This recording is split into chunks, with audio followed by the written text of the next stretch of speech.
They were warriors, monks, and bankers, an army bound by faith and richer than any king.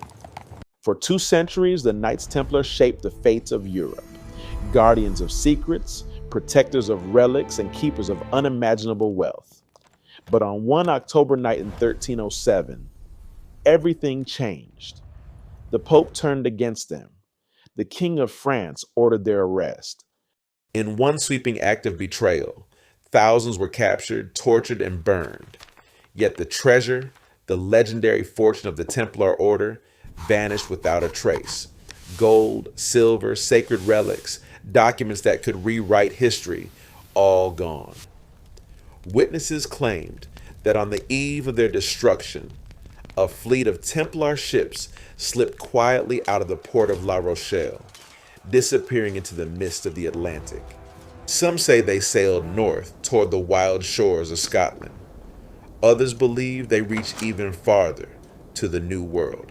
But one thing is certain: the order never truly died. In secret symbols carved into cathedrals, in rituals preserved by hidden brotherhoods, in whispers of a treasure that could shake the church itself. 700 years later, explorers are still chasing the same question: what happened to the Templar gold? This is the story of power, faith, and secrets buried beneath the ruins of time, the Knights Templar treasure. It began in the aftermath of the First Crusade. 9 knights, bound not by crown but by faith, vowed to shield pilgrims on the road to Jerusalem. They took poverty, chastity, obedience, and slept in armor. Their quarters rose above the ruins of Solomon's temple, a name and a mission fused in stone. From that hill, discipline became doctrine, and doctrine a banner. They would be poor in title, but rich in purpose. What started as a roadside brotherhood hardened into an institution. The church blessed their rule. Papal bulls granted exemptions and privileges. Kings donated land, tolls, and rites of passage. Templar houses multiplied, commanderies, farms, and castles feeding a single will. The Red Cross on white became a license to act and to demand. By prayer and logistics, the order learned to move faster than any army. With routes secured, money followed. Pilgrims deposited coin in Paris and withdrew value in Acre. Letters of credit carried safer than gold. Lords mortgaged estates to fund crusades. Treasuries rode under Templar seals. Fees were modest. Trust was absolute. Networks of strong rooms, ledgers, and couriers linked London, Poitiers, Marseille, and Jerusalem. Before anyone named it banking, the Templars practiced it and ruled by arithmetic. Yet whispers gathered beneath the stones of the Temple Mount. Excavations, night by night, in hidden vaults. Did they find texts sealed since Solomon? Relics from the first temple? Some swore they guarded the Grail, others a fragment of the Ark. Whatever surfaced, it offered the order's confidence and its enemies' fear. Power born of relics or rumor is still power, and rumor spreads faster than truth. By the early 1300s, the Templars had become untouchable. Their fleet rivaled kingdoms, their treasuries richer than France itself. Kings came to them for loans, popes sought their approval, but such power breeds envy. Whispers spread through courts and monasteries that the knights no longer served God but gold. In their secrecy, many saw arrogance. In their rituals, heresy. Philip III of France owed the Templars more than he could ever repay. His wars had emptied his vaults. His pride could not bear dependence. He needed an escape and found it in accusation. With the Pope's uneasy alliance, Philip began to move. He would not challenge them on the battlefield, but in the shadows of law and faith. In secret councils, royal spies gathered confessions under torture. Tales of idolatry, blasphemy, and forbidden oaths filled the air. The king demanded justice, or vengeance disguised as it.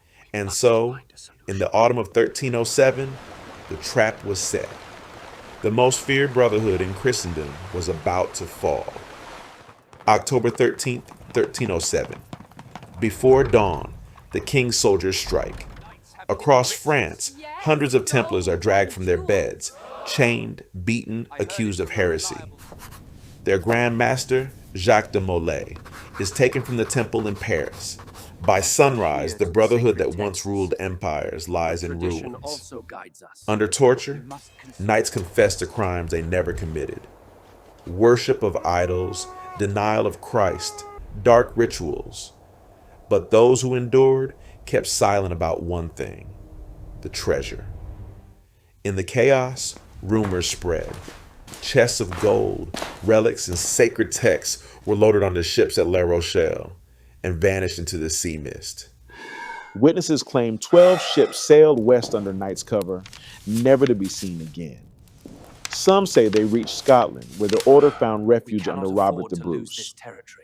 Others believe they crossed an ocean, centuries before Columbus, carrying secrets the church could never bury. Centuries later, the Trail of the Templars leads north to Scotland. Here, amid mist and stone, legends whisper of knights who arrived under the protection of Robert the Bruce. They brought gold, relics, and knowledge forbidden by Rome. Hidden in abbeys and mountain keeps, the order may have survived, invisible but unbroken. On the outskirts of Edinburgh stands Rosslyn Chapel, built in the 15th century, long after the Templars were gone. Yet its walls speak their language: crosses of 8 points, sealed angels, carvings of maize, a plant unknown in Europe before the New World. Coincidence? Or evidence that the order sailed farther than anyone dared to believe? From the ashes of persecution, new symbols rose. Masons, architects, and scholars claimed descent from the lost order. Their rituals echoed the Templar vows: secrecy, brotherhood, and service to a higher truth. Some called them Freemasons, others, the keepers of an ancient flame. Across Europe, the same patterns emerge: twin pillars, the cross and circle, the number 8, carved into cathedrals, bridges, and tombs that bear no royal crest. It is as if the Templars left behind a map, not of places, but of meaning, a silent language guiding those who still search. The Templars were erased from law, but not from memory. Across Europe, scattered knights vanished into new identities: monks, builders, merchants. In France, inquisitors hunted them for decades, but in the records, a silence. No mention of the treasure, no sign of the fleet, only whispers of men who spoke Latin prayers in foreign lands. Those whispers grew in Scotland. In 1314, at Bannockburn, legend says a group of armored riders appeared beside Robert the Bruce, bearing no banner but a red cross. Their charge turned the tide of battle. Afterward, they disappeared into the Highlands. Some believe these were the last Templars, warriors who had escaped France with the order's greatest secret. By the 15th century, symbols of the Templars began to reappear, not on shields but in architecture. Builders' guilds called themselves Freemasons. Their cathedrals echoed Templar geometry: twin pillars, sacred ratios, hidden crosses. It was said the order had not perished. It had transformed. The treasure was no longer gold, but knowledge passed from hand to hand.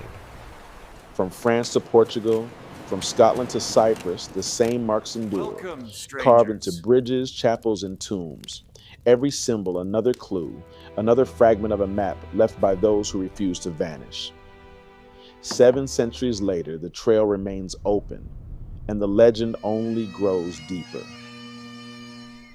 Centuries passed, yet the Templars refused to fade into history. In quiet corners of Europe, traces of their presence began to surface: carved emblems, cryptic manuscripts, and forgotten tombs. Each discovery pointed to one truth: the order may have vanished, but its shadow endured. Many believe the Templar fleet that fled La Rochelle reached Scotland's rugged shores. Here, under Robert the Bruce, excommunicated and free from papal reach, they found refuge. Legends tell of knights who fought beside him at Bannockburn, their red crosses glinting in the sun before they vanished into the mist. In the 15th century, a chapel rose outside Edinburgh, Rosslyn. Its walls overflow with impossible symbols: angels, vines, stars, even carvings of maize, a plant unknown in Europe before Columbus. Architectural echoes of the temple itself hide in its design, as if the builders were sending a message across centuries. Beneath Rosslyn lie sealed vaults, rumored to hold relics of the order: chalices, scrolls, and armor marked with the Red Cross. Ground scanners detect hollow spaces under the chapel floor, untouched for centuries. No one dares open them, perhaps out of fear or obedience to an oath never broken. By the 17th century, new guilds emerged: stonemasons and scholars who guarded sacred geometry and secret codes. They called themselves Freemasons. Their rituals mirrored Templar vows: brotherhood, secrecy, and faith in hidden truth. Many believed they were the order reborn, not in armor, but in architecture.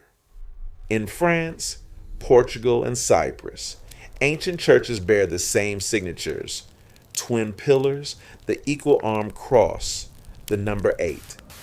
These aren't decorations, but a hidden language, a map carved in stone leading those who can read it toward what the Templars truly left behind. In Portugal, the Convent of Christ stands atop the old Templar stronghold of Tomar. When the Pope dissolved the order, Portugal renamed it the Order of Christ. But the Knights remained: same men, same mission.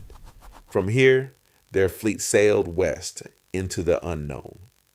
Some say that voyage didn't end in Europe. Maps predating Columbus show strange symbols: a cross, a temple, a ship on an empty horizon. Could the Templars have reached a new world before history admits it? Perhaps their greatest treasure was not what they carried, but where they went.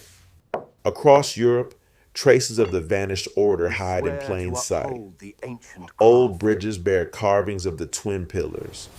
Ancient cathedrals show circles intertwined with the equal-armed cross. To the untrained eye, decoration. To historians, a code. A silent declaration that the Templars had not died. They had merely changed their name. When the Pope dissolved the order, one kingdom refused to destroy them. In Portugal, King Denis reforged the Templars as the Order of Christ.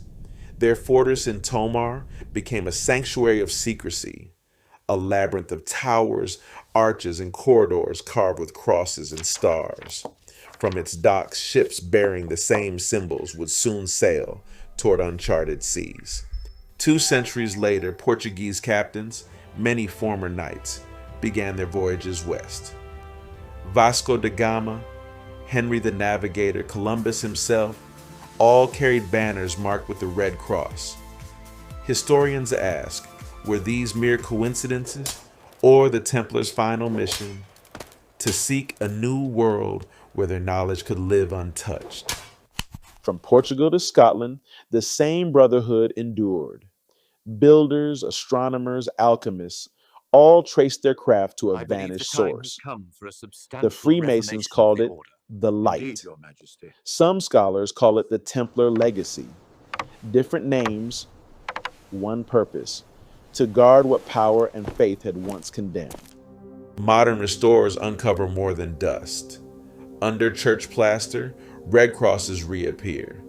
Beneath altars, sealed cavities hold parchments and coins stamped with the Templar seal. None are officially recognized, yet each discovery deepens the same question: how much of Europe was built not on the ashes of the Templars, but by their own hands? Every era leaves a design. For the Templars, it was geometry, perfection hidden in symmetry. Their cathedrals are maps of faith and proportion. Every arch a number, every circle a message. Modern architects still find patterns aligning with stars and solstices, mathematics serving prayer. Perhaps the treasure they guarded was a formula of divine order itself. In Paris, Lisbon, and Edinburgh, researchers uncover fragments of Templar records, burned, censored, or rewritten by kings. Some describe relics never listed by the church. Others, letters to secret allies. Piece by piece, the story reemerges. A brotherhood that never died, only hid within history's margins. 7 centuries later, their mark still shapes Europe's soul, from Roslin's carvings to Tomar's towers. Pilgrims trace the same paths, unaware they walk on the bones of a hidden empire. The Templars may have vanished from chronicles, but not from stone. Their silence became their shield and their greatest monument. 7 centuries later, the trail of the Templars still calls to those who listen. Across Europe, archaeologists dig through ruined fortresses once ruled by the order. In Tamar, La Rochelle, and the hills of Cyprus, each excavation begins the same way. A rumor, a legend, a whisper of gold beneath the stones. And sometimes, among the dust, something surfaces. A seal, a sword, a fragment of a cross once forbidden to exist.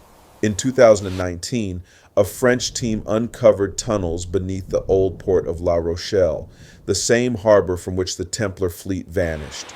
Buried deep in the silt, they found timber fragments dated to the 14th century, and coins stamped with the cross within a circle. Nothing definitive, but enough to reopen a mystery France had buried long ago. Some now call it the first trace of the lost fleet. We found something that shouldn't be here, one researcher admits, voice low over the hum of generators.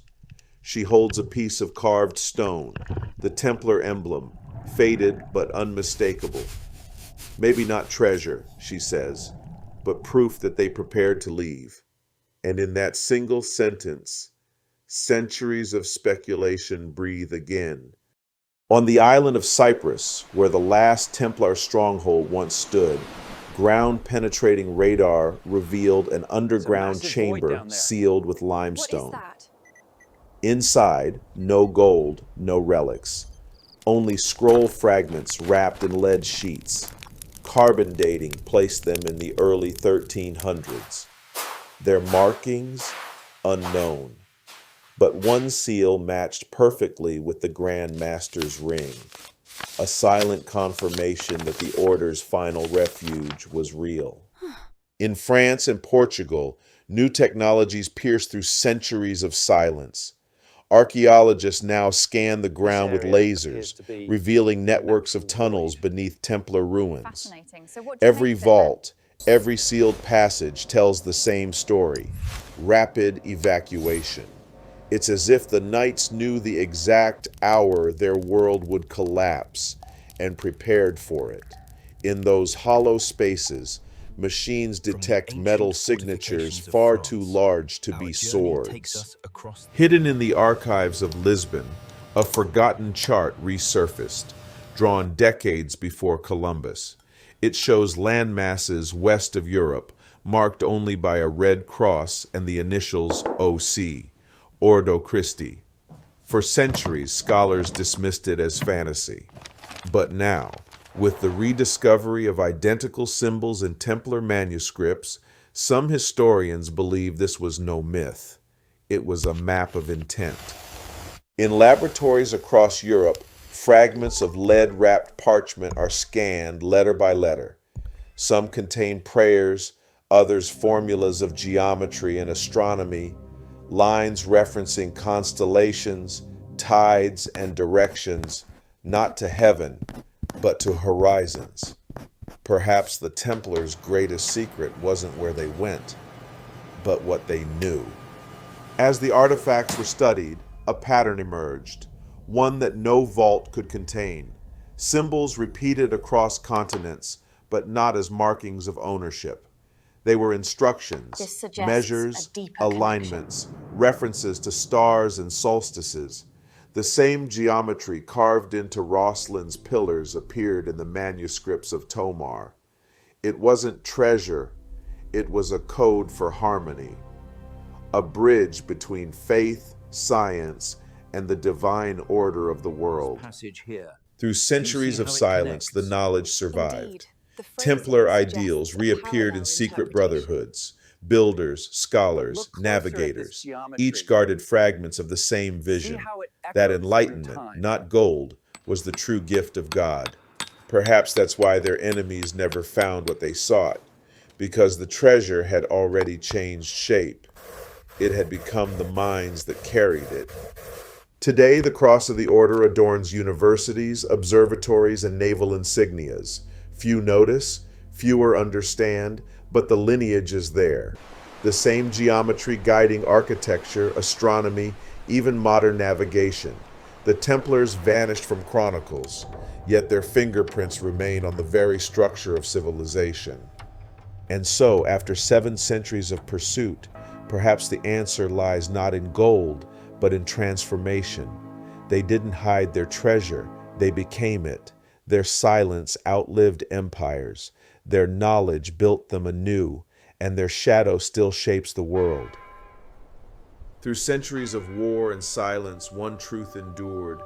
The Templars were never only warriors. They were seekers of order, of balance, of light hidden within chaos. Their architecture mirrored the heavens. Their symbols mapped the soul. Even in ruins, their design speaks of a code, one that connects faith with knowledge and man with eternity. Kings rule through fear, the church through obedience. But the Templars' strength lay elsewhere, in discipline and in understanding that true power comes from within. Their treasure wasn't gold, but mastery of structure, medicine, and the stars. What they carried west was not the relics of Christ, but the blueprint of civilization itself. From cathedrals to compasses, their geometry shaped everything that followed. The golden ratio in architecture, the sacred angles of navigation, the mathematics of harmony, all echo the same principle. The treasure was never underground. It was embedded in creation itself. They didn't seek to own the world. They sought to understand its design. Every generation that rediscovers their mark rediscovers a fragment of the same idea. That divinity is not distant. It is in proportion, balance, and reason. Perhaps this was their final heresy, not defying God, but trying to reach him through knowledge. And for that, they had to vanish, to protect what could not yet be understood. Today, when satellites orbit the Earth and machines map the stars, we follow the same impulse they did, to find order in the unknown. We dig for gold, but uncover meaning. We chase relics, but find reflections of ourselves. The Templars weren't erased.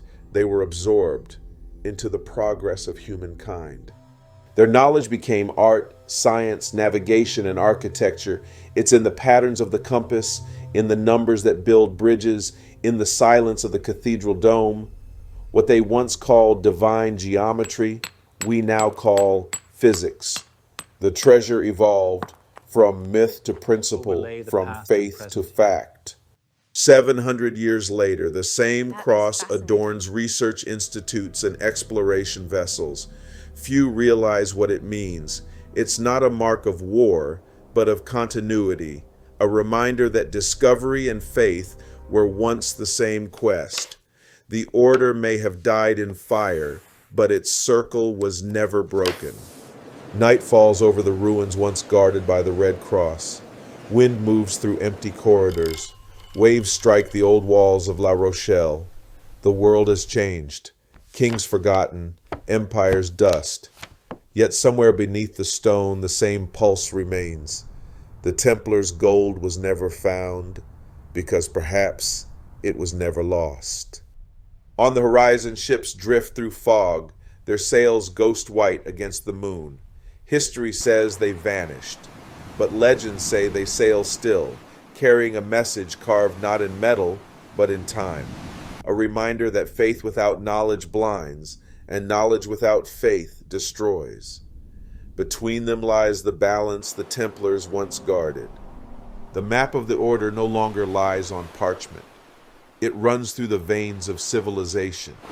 In symbols, architecture, and memory, they achieved immortality. The fleet may have disappeared, but its wake is endless. Every question we ask about them keeps them alive, because a mystery unbroken never dies. The ships disappeared, but their shadow still shapes our world. In the next episode, beneath the sands of Egypt lies a tomb sealed for 3,000 years. Those who opened it found gold and death. Pharaohs called it a gateway to eternity. Archaeologists called it the greatest discovery of the century. But what if it was neither? What if it was never meant to be found?